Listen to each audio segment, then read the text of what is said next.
Halo, perkenalkan nama saya Rio dan pada kesempatan kali ini saya akan mempresentasikan tugas sesi 7 yang bertema tentang intervensi perdagangan oleh pemerintah Indonesia. Oke, dan untuk topik yang akan saya bahas pada hari ini adalah sesuatu yang sangat krusial atau sesuatu yang sangat-sangat primer untuk rakyat Indonesia, yaitu produk yang sering diintervensi oleh pemerintah. Itu adalah beras. Dan kenapa beras? Karena beras adalah makanan pokok mayoritas masyarakat Indonesia dan memiliki dampak langsung kepada stabilitas sosial maupun ekonomi. Oke. Dan, dan untuk contoh-contoh produk yang diintervensi uh, yaitu adalah beras impor ya kebanyakan, dan pemerintah Indonesia secara rutin melakukan intervensi pada perdagangan beras melalui pembatasan impor, penentuan harga atau penentuan harga eceran tertinggi maupun pengelolaan stok melalui bulog. Dan untuk alasan pemerintah mengintervensi itu sebenarnya ada beberapa alasan yang mendasar mengapa pemerintah melakukan intervensi pada sektor beras ini ya, yaitu adalah ketahanan pangan. Jadi beras itu adalah kebutuhan utama sehingga pasokannya atau stoknya itu harus terjamin. Serta ada hubungan dengan stabilitas harga juga. Jika harga beras melonjak, maka otomatis daya beli masyarakat akan tertekan ya. Dan intervensi impor bisa menjadi solusi jangka pendek untuk menstabilkan harga beras. Serta perlindungan untuk petani lokal. Jadi tanpa intervensi, beras impor yang lebih murah bisa merugikan petani dalam negeri jika pemerintah tidak ikut intervensi dalam uh, pengaturan tentang impor beras ini.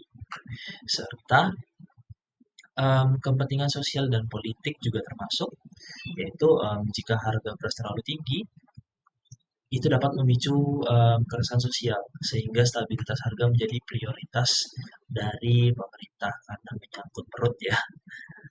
Oke. Dan um, untuk kepentingan yang mendesak atau tujuan, yaitu adalah mendesak intervensi dilakukan terutama ketika terjadi gagal panen atau inflasi pangan atau ancaman krisis pangan global. Tujuan jangka panjangnya adalah menjaga keseimbangan antara kepentingan petani lokal dan kesejahteraan konsumen sehingga pasar bisa tetap stabil. Dan untuk analisis kritis yang bisa saya berikan, mungkin intervensi beras ini seringkali menimbulkan dilema ya. Di satu sisi impor bisa menurunkan harga dan membantu konsumen, tetapi di sisi lain petani mendapatkan banyak kerugian untuk um, impor yang berlebihan ya, terutama. Dan oleh karena itu, strategi yang ideal menurut saya adalah mengkombinasikan kebijakan impor yang selektif dengan peningkatan produktivitas petani atau um, atau dengan begitu Indonesia tidak hanya bergantung pada impor tetapi juga memperkuat ketahanan pangan dari dalam negeri. Dan untuk peningkatan produktivitas petani ini menurut saya mungkin bisa dengan melakukan edukasi kepada petani serta memberikan subsidi untuk peralatan dan pupuk mungkin.